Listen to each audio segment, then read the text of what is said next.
Dang it. Oh, hi there. Just working on my 3-putts. But a congratulations is in order to you, because you've decided to embrace something very important: how to be good at being bad at golf. Congratulations. We're going to go over some very important steps so that you can maximize the effectiveness of being bad at golf and somehow still looking good. Let's be honest, at this point, we've pretty much given up. Things like practicing and spending money on equipment, they just aren't working out for us. So what we're going to do is we're going to focus in on the most important thing. We're going to become the Goodwill Shoppers, and we're going to hunt down those amazing deals that the entire group we play with is going to benefit from.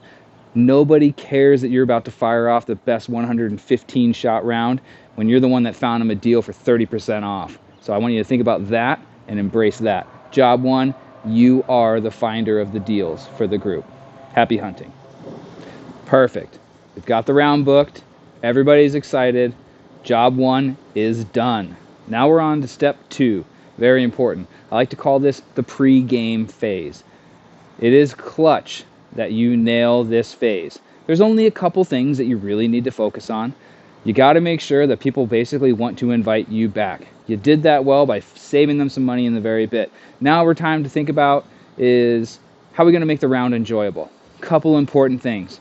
You want to make sure you have a speaker, it's loud, and I suggest having at least a few playlists that are just ready to go, and tailor them to the group you're playing with so you make sure they know you gave them that little extra experience so you get invited back.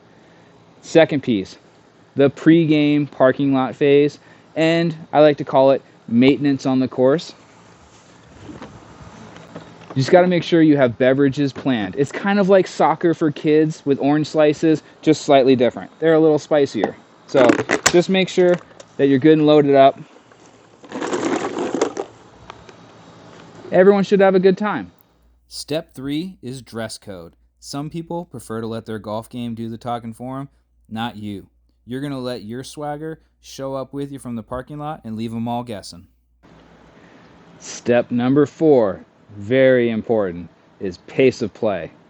Nobody likes playing with somebody who's really slow. Maybe you can get away with it if you're a scratch golfer because you're not hitting that many shots.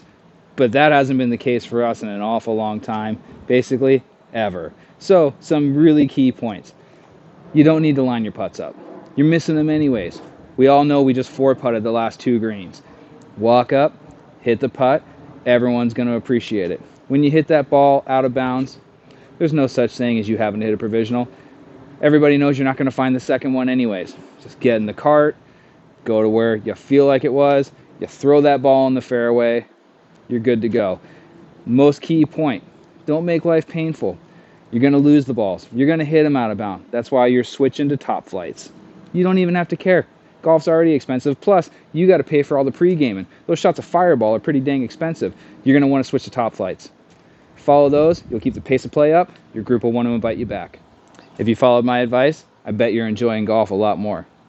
I'm proud of you. Congratulations. We're going to talk about something, the final stage, which is very important. For some reason, your friends invited you to play in the scramble tournament.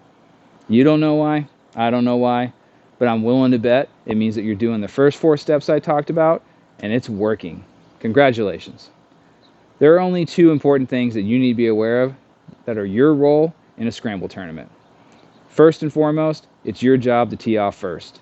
Nobody's expecting an awful lot from you, and those 215-yard drives aren't impressing anybody. Your job is to find the fairway and put one in play. That's it. Plain and simple. Everyone else just wants to swing out of their shoes and try to drive par 4s. Second and most important thing for you, this right here. Your job is to make at least 1 putt. I don't even care how long it is, because when you make that 1 putt, you get to say you contributed. Now then you get to feel really good about yourself, and if your team wins, guess who contributed? I hope this helped you, and you can do a really good job of embracing being good or being bad at golf.